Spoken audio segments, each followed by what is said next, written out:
College was a bit challenging because there were 10,000 students on campus. Most of Notre Dame was, white from the Midwest, Catholic, conservative. I'm gay and openly gay at that point, as much as possible. It was really hard to meet other gay people on campus. There were a couple of times when people just came up to me and started talking like they knew me.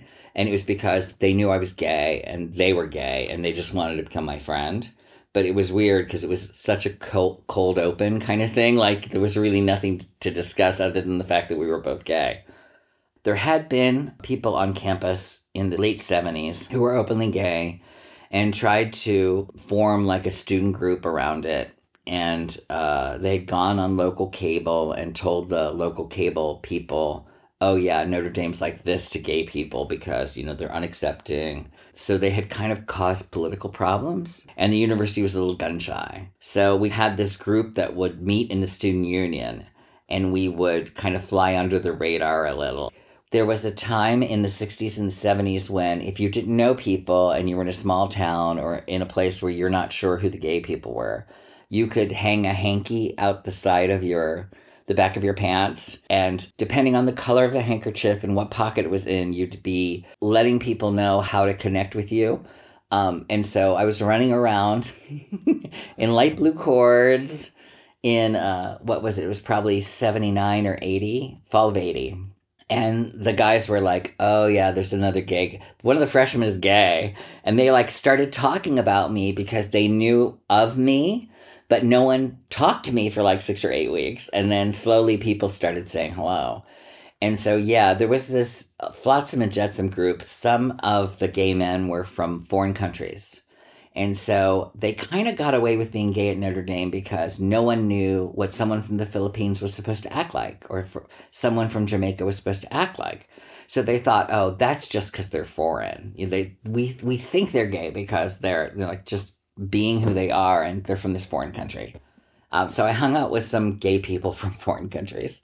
And then the dangerous people on campus were the people who looked just like you, who came from middle America and had Catholic values and were gay anyway. And that was much more scary to the conservative Catholic boys on campus.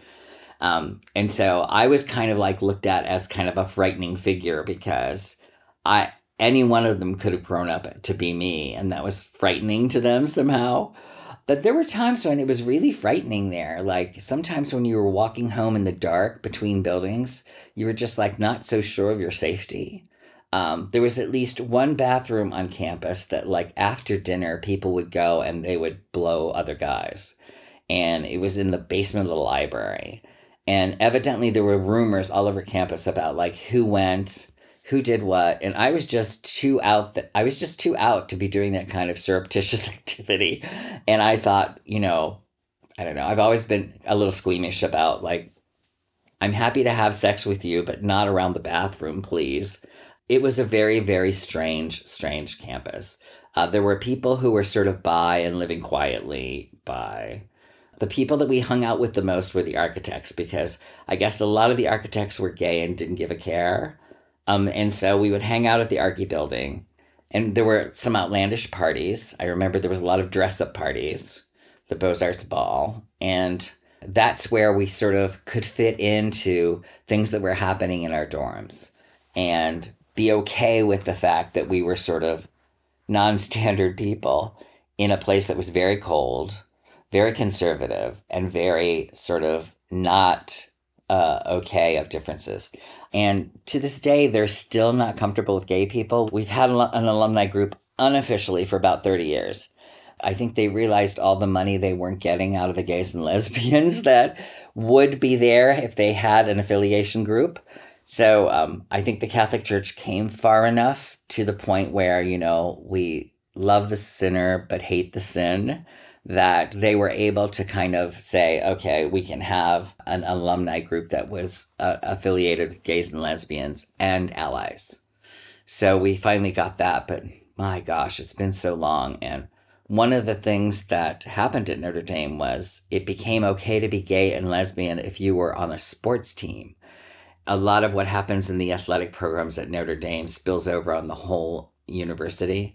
And because it started there with a movement called If You Can Play, You Can Play, they sort of began to realize, oh, there's going to be some gay people in the sports programs, and there's going to be some lesbians on the basketball team. So they began to get a little bit, I'll say, accustomed to the idea, mostly through sports teams there. So it's been quite a progression.